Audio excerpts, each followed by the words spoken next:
Shalom, mari kita berbicara tentang topik why Jesus. Kenapa harus Yesus? Semua kecap selalu nomor 1, gak ada kecap nomor 2. Orang jualan selalu semua bilang produkku nomor 1, gak ada orang jualan bilang produkku nomor 2. Agama banyak di dunia, agama main religion, ada agama-agama besar, ada beberapa, at least ada 3 agama besar di dunia ini. Dan pertanyaannya, why Jesus? Even ateis tanya, kenapa gue harus percaya Tuhan? Menurut saya simple. Saya adalah orang yang latar belakangnya bukan Kristen. Keluarga saya semuanya menyembah berhala pada saat itu. Dan saya lebih kepada ayah saya adalah ateis, saya dan ayah saya. Bisa dikatakan ateis karena kita tidak percaya siapa-siapa. Kita hanya percaya logik. Kita bisa dibilang free thinker, saudara. Nah, setiap kali keluarga saya waktu itu sembayang, ya saya ikut aja karena di situ selalu ada makan-makan. Saya suka makan-makan, saya selalu ikut. Dan mereka selalu berpesan, kamu jangan ngomong sembarangan. Kalau di tempat ibadah kami ini, pada saat itu mereka belum Kristen semua. Saat ini semua keluarga besar saya dari pihak papa, dari pihak mama, semuanya sudah Kristen. Ya, sudah mengenal Tuhan, bukan beragama Kristen. Sudah mengikut Yesus, itu lebih tepat. Sudah, pada saat itu dikatakan kamu jangan ngomong sembarangan. Saya bilang, iya, saya nggak ngomong sembarangan. Tapi pada saat di tempat ibadah, saya bukan hanya ngomong sembarangan, saya make fun dan seterusnya. Saya nggak takut kualat. Kenapa? Saya ateis. Saya nggak percaya siapa-siapa. Saya dengan papa saya cuma percaya diri kami sendiri. Dan tidak ada tulah, tidak ada kuasa yang menjamah kami pada saat itu. Saya tidak bilang saudara harus menantang semuanya itu dan mencobai Tuhan. Itu urusan imanmu masing-masing. Tetapi sampai saya SMA, di situ saya bertemu dengan Yesus. Sukar buat saya memasukkan kepercayaan, agama, iman di dalam otak saya itu sukar sekali. Bagaimana saya bisa menerima Tuhan dalam hidup saya? Tentu ada proses kehidupan yang mungkin saya tidak bisa ceritakan semuanya di video yang singkat ini. Tetapi ada rema, ada proses, ada mujizat, ada banyak hal. Tetapi setelah mengalami semuanya itu, saya mau berbicara tentang unsur hikmat pada saat ini. Why Jesus? Saudara, mudah buat saya berpikir, otak saya yang sangat logik. Makanya hamba-hamba Tuhan jangan mengajarkan kepada jemaat, jangan pakai logikamu, pakai imanmu. Itu menurut saya kurang tepat. Karena yang memberi kita logika adalah Tuhan. Kalau Tuhan yang beri kita logika, artinya kita harus pakai logika kita. Yang kasih logika kita bukan setan. Hanya saja logika harus dipakai dengan iman. Logika plus iman adalah wisdom, adalah hikmat.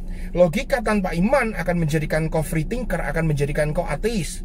Nah, pada saat itu saya sudah beriman, saya pakai logika saya dengan iman, akhirnya saya mendapatkan hikmat. Why Jesus? Menurut saya sederhana. Semua agama mengajarkan manusia untuk mencari Tuhan. Kalau manusia mencari Tuhan, maka sifatnya mudah-mudahan. Karena akan sukar mencari buat manusia untuk mencari Tuhan.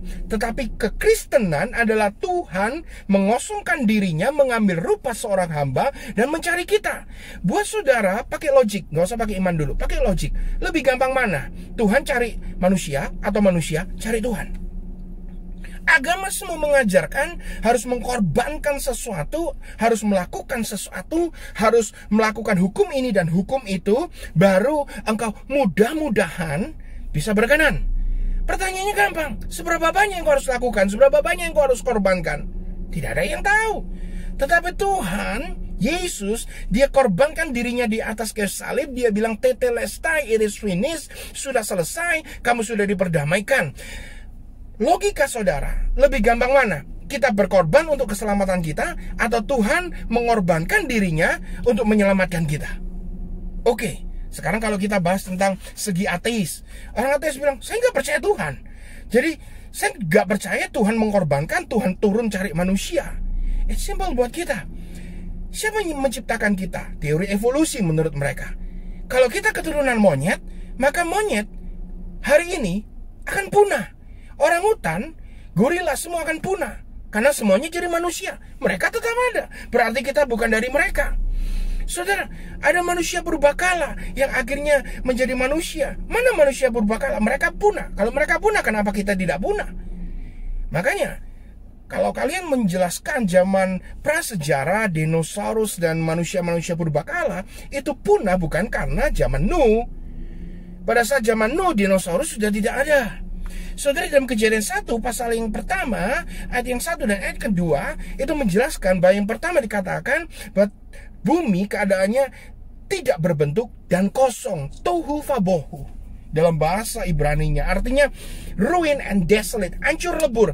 Bumi kita ini tidak diciptakan dalam 6 hari penciptaan, itu direstorasi, bukan diciptakan. Bumi kita sudah ada jutaan tahun, zaman dinosaurus, zaman purbakala, zaman Lucifer dilemparkan ke bumi karena dia berdosa, dilemparkan, dia malaikat yang jatuh ke bumi dikatakan. Sudah itu jutaan, miliaran tahun mungkin. Maka itu mendukung sisi scientifical bahwa bumi kita usianya memang jutaan tahun. Baru setelah Tuhan mau merestorasi, 6 hari restorasi, diciptakan manusia, Tuhan membuat semuanya in order kembali. Matahari bersinar kembali, dunia layaknya dipulihkan semuanya kembali, disiapkan hewan, tanaman, dan manusia diciptakan yang pertama kali pada saat itu. Sehingga kalau kita lihat dari segi peninggalan, prasejarah, dan seterusnya, itu sangat mendukung. Dan air banu itu hanya membunuh hewan-hewan yang pada saat ini ada, dan hewan-hewan itu sangat masuk akal dimasukkan ke Batranu dengan ukuran dan dimensi itu sangat masuk akal. Dan kalau kita lihat pertumbuhan, angka pertumbuhan manusia dari 6.000 tahun yang lalu sampai hari ini, itu cukup masuk akal.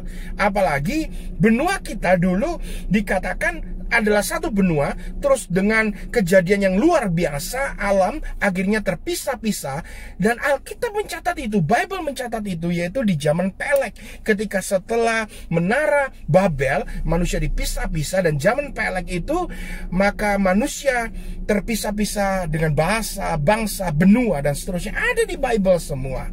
Nah, saya tidak mau membahas itu karena waktu kita singkat. Dan why Jesus buat saya mudah, karena Tuhan mencari manusia. Why Jesus buat saya mudah, karena buat Tuhan mengorbankan dirinya mengampuni kita itu jauh lebih pasti dibanding kita melakukan sesuatu buat Tuhan. At least di dalam setiap kebenaran itu diukur 3 hal. Truth is measured by 3 things. First is logical consistency. Yang kedua adalah empirical adequacy, atau bisa diverifikasi, bisa dibuktikan. Yang ketiga adalah experiential relevant, yaitu pengalaman yang relevan. Mari bahas yang pertama, secara logik. Logiknya konsisten sekali. Kalau saya mau jelaskan banyak hal, sangat konsisten Bible. Kalau nggak konsisten, saya yakin saya tidak akan percaya, saudara. Itu sangat konsisten. Dari prehistorik, dari zaman Nuh, dari zaman Abraham. Kalau saudara search di Google, bahkan mereka katakan Abraham itu adalah apa namanya, tokoh mitos. Enggak, saya nggak percaya itu mitos. Saya percaya itu asli. Dan tahun-tahunnya semua sangat bisa dipertanggungjawabkan. Makanya saudara, kita mengenal Yesus Kristus, dan Yesus Kristus itu bukan Isa Al-Masih. Isa Al-Masih di dalam kitab yang lain itu lahir kurang lebih 3.000 tahun yang lalu, sedangkan Yesus itu lahir 2.000 tahun yang lalu. Yesus anak Maria, Yesus adalah putra Daud. Di dalam kitab yang lain, Isa Al-Masih adalah anak Maryam, keponakan dari Harun dan Musa. Maka itu akan bertentangan secara sejarah. Makanya saya tidak percaya kitab yang lain. Saya percaya Bible, karena di Bible semuanya sangat konsisten, sangat logik. Bisa dibuktikan secara logical consistency. Yang kedua, empirical adequacy, bisa di-verified secara history. Saudara, bisa dilihat, oh masuk akal. Saudara, experiential relevant, secara relevan saya mengalami dalam hidup saya, rema, dipulihkan, banyak pengalaman rohani. Let's say saudara ateis katakan itu hanya sugesti. Sugesti itu boleh sekali 2 kali, saudara. Tapi kalau orang yang sangat logik seperti saya mengalami sugesti yang berterus menerus, cuma 2 kemungkinan: saya sakit jiwa atau saya benar-benar percaya Yesus ada. Dan hari ini saya yakin bahwa Yesus memang benar-benar ada. Kenapa? Dia buktikan di dalam segala cara bahwa di dunia ini, di bawah bumi, di atas bumi, di seluruh alam semesta ini tidak akan pernah ada jika Tuhan tidak ada. Dan Tuhan ada, Tuhan mengasihi kita semua. Dia mau menyelamatkan kita. Dia menyelamatkan kita melalui putranya yang tunggal, yaitu Yesus. Percaya Yesus. Why Jesus? Because He lived, He died, and He rose again. And saudara dan saya diselamatkan sampai selama-lamanya. Sekali kita percaya Yesus, sekali kita diselamatkan, selama-lamanya kita diselamatkan. Tuhan Yesus memberkati.